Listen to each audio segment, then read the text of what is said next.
Evelyne Fassinou, bonjour. Bonjour, Merci d'avoir accepté notre invitation. merci de m'avoir invitée.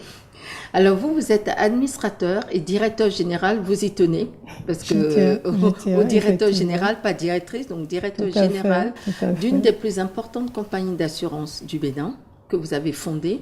Donc bien évidemment dans ce milieu d'hommes, où vous êtes une des rares femmes à être fondatrice ou fondateur de et administrateur, la question du pouvoir, bien évidemment, a un sens particulier pour vous. Alors, qu'est-ce que c'est pour Evelyne Fassinou, le mot pouvoir? Pour moi, le mot pouvoir, c'est avant tout des responsabilités. Et c'est pour ça que pour moi, pouvoir rime avec devoir. Et je considère qu'on ne peut pas avoir du pouvoir sans avoir des devoirs.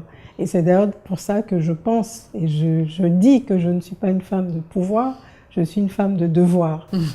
Très bien. Est-ce que ce sens du devoir, il se traduit pour vous de la même façon dans votre environnement personnel que professionnel? Je pense qu'exercer des responsabilités dans le domaine professionnel, c'est déjà un engagement personnel qu'on a et qui nous oblige effectivement à donner vraiment du meilleur de nous-mêmes.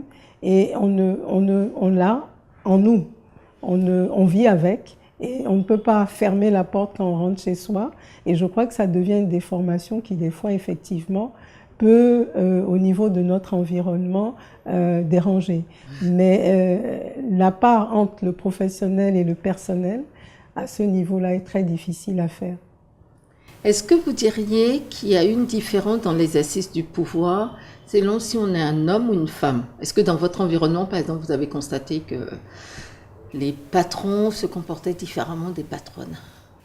Mais je pense que diriger une entreprise, ça répond aux mêmes règles, hein, qu'on soit un homme ou une femme. On doit atteindre des résultats, on doit faire du bénéfice, on doit manager les équipes.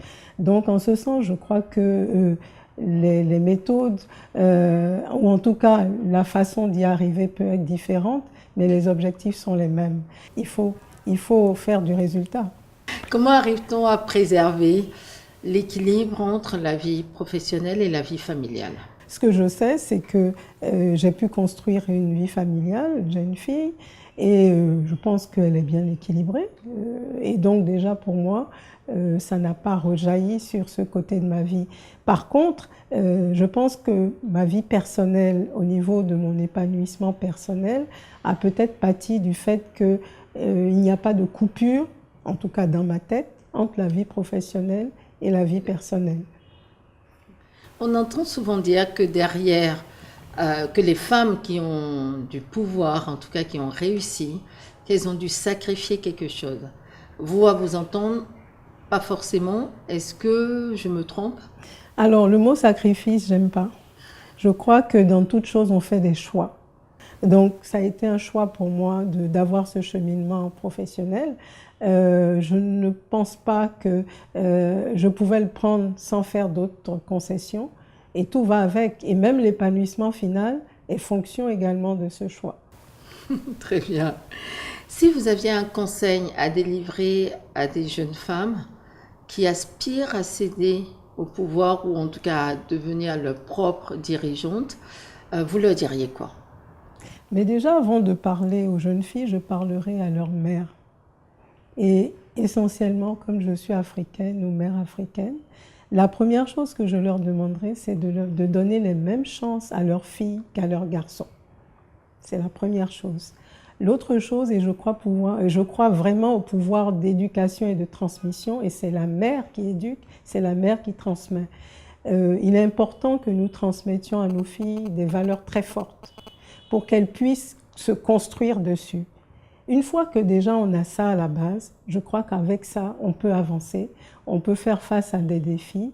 Et ce que je dirais aux filles, c'est de dire attention, ne cédez pas à la facilité.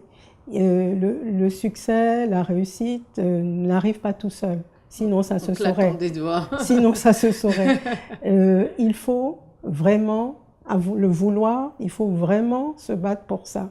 Et les contre-exemples, malheureusement, il y en a autour de nous. Et ce serait justement de pouvoir faire en sorte que ces contre-exemples ne deviennent pas des exemples. Des exemples. Voilà. Très bien. C'est un peu ce que je pense modestement je pourrais faire. Très bien. En tant que dirigeante d'entreprise, bien évidemment, je suppose que vous êtes souvent sollicité par des diplômés dans le cadre de leur recherche d'emploi et que la question de l'emploi des jeunes ou du manque d'emploi des jeunes vous préoccupe. Tout à fait. Qu'est-ce que vous pensez qu'on pourrait faire ou qu'on n'a pas encore fait pour peut-être permettre ou faciliter l'accès à l'emploi pour des jeunes diplômés notamment en Afrique et plus particulièrement au Bénin? Pour moi, la première chose, ce serait d'adapter l'école aux besoins de l'entreprise. L'autre chose, c'est également que ces jeunes comprennent qu'au-delà du savoir scolaire, il y a tout un cheminement personnel, il y a la culture générale, il y a l'auto-formation qui doit permettre de les construire. Une autre chose aussi, je pense que beaucoup de jeunes sont encore dans la logique « je finis, je vais demander des emplois et j'attends de les avoir ». Aujourd'hui, des emplois pour tout le monde dans les entreprises, il n'y en a pas. Il faut qu'ils soient capables de pouvoir créer leur propre emploi. Et pour ça, avoir une formation pratique adaptée. Tout le monde ne peut pas être banquier, tout le monde ne peut pas être assureur, mais on a besoin de très bons techniciens, on a besoin de très bons ouvriers spécialisés en bâtiment, que également ces métiers-là soient revalorisés et ils permettraient de gagner vraiment mieux leur vie. Tout à fait. Si vous aviez un jour pour changer le monde, par quoi commenceriez-vous? Si j'ai le devoir de changer le monde, j'avoue que ce que je ferais, c'est peut-être prétentieux, c'est de considérer qu'aujourd'hui le monde va mal. Oui. Et le monde va mal, qui est à la tête du monde, qui est à la tête de la plupart de nos États, ce sont des hommes. Tant qu'à faire, si ça n'a pas marché avec eux, essayons avec des femmes. Ah et oui, donc, moi aussi je suis d'accord avec ça. Et donc, pourquoi pas? Je pense que je commencerai par là, et puis on verra bien le résultat. Quelque chose me dit que ce ne sera pas pire. Est-ce que vous avez une phrase ou une devise, un proverbe qui vous illustre ou qui vous inspire? Je pense à un slogan qu'on a beaucoup entendu il y a quelques années, lors de la première campagne de Barack Obama, le fameux « Yes, we can ». Et au-delà du slogan, en le ramenant à soi-même, je crois que cette phrase est la phrase qui nous pousse, la phrase qui nous permet de dire qu'on peut si on veut. Et je pense qu'en se l'appropriant, ça peut être un moteur pour avancer. Mais au-delà de se le ramener à soi-même, le « Yes, we can » a également la dimension collective. Et c'est en ça aussi que j'interpelle les femmes que vous dites de pouvoir, en disant c'est bien de réussir toute seule. Mais à mon avis, il faut se fédérer pour pouvoir constituer une sorte de réseau de contre-pouvoir au sein de nos pays, au sein de nos continents, parce que c'est seulement comme ça que nous pourrons, et avec ça, nous pourrons changer les choses. Individuellement, ça va être compliqué, mais ensemble, on fera beaucoup de chemin. Absolument. Si vous étiez un animal, lequel seriez-vous? Je ne sais pas, mais peut-être une toute petite fourmi. Pourquoi? Pour être dans les lieux de décision du pouvoir, écouter, savoir pourquoi certaines décisions ont été prises et pouvoir justement, éventuellement, les combattre demain. Très bien. En préparant cette rencontre, on vous a demandé de venir avec un objet, quelque chose qui pour vous symbolise le pouvoir et la féminité, ou le devoir et la féminité. Qu'est-ce que vous nous avez apporté? Je parlerai là de pouvoir, pourquoi pas. Ce que j'ai apporté, c'est ce que je porte. Vous voyez, je porte une robe. Mais ce n'est pas seulement une robe, elle est jaune. Oui. Or, vous savez que je travaille dans le milieu financier et le dress code du milieu financier, c'est noir, bleu gris, marine. À la limite gris clair, mais on ne porte pas des couleurs aussi choquantes. Et donc, pour moi, c'est un symbole également du fait que même si on est dans les arcanes du pouvoir, ou bien qu'on est la seule femme dans un milieu d'hommes, on peut garder sa féminité à condition qu'on ne reste pas uniquement à ça. À ça. Voilà. Tout à fait. Si une petite fille regarde cet entretien et déclare « Moi, quand je serai grande, je voudrais être Evelyne Fassinou », vous lui diriez quoi? Ben, j'aurais préféré qu'elle me dise, moi quand je serai grande, je serai encore plus que toi. Parce que tu es arrivé ici, moi je veux aller beaucoup plus loin. C'est ce que j'aurais préféré. Mais je suis un peu inquiète parce que je me demande si vraiment les petites filles qui nous regardent ont envie d'être plus que nous. Parce qu'on a l'impression effectivement que nous avons ouvert la voie, qu'il y a certains combats qui ne sont plus que des combats d'arrière-garde et que donc forcément elles peuvent aller plus loin que nous. Mais je pense que rien n'est jamais acquis.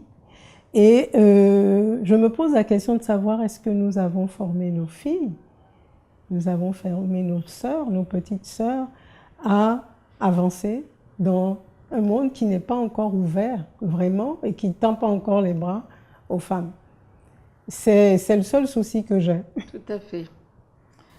En effet, on peut se poser la question parce qu'à regarder autour de nous, on a l'impression que ce n'est pas acquis, en tout cas. Contrairement aux idées reçues d'ailleurs. Il ne faut pas baisser la garde. Je pense que comme tout combat, il ne faut pas baisser la garde. Il faut toujours se dire que le lion dort, mais peut se réveiller. Il faut également se dire que ce qui nous a permis d'avancer, nous devons arriver à l'insuffler à nos filles. Pour qu'elles aient cette envie et non qu'elles aient l'impression que nous avons trop sacrifié et qu'elles ne sont pas prêtes à ce sacrifice. Voilà. Tout à fait. Très bien. Notre entretien touche à sa fin, Evelyne. En un mot ou en une phrase, pour Evelyne Fassinon, le pouvoir c'est? Pour moi, le pouvoir, c'est le devoir. Très bien. Merci beaucoup, ça a été un grand plaisir. Moi aussi.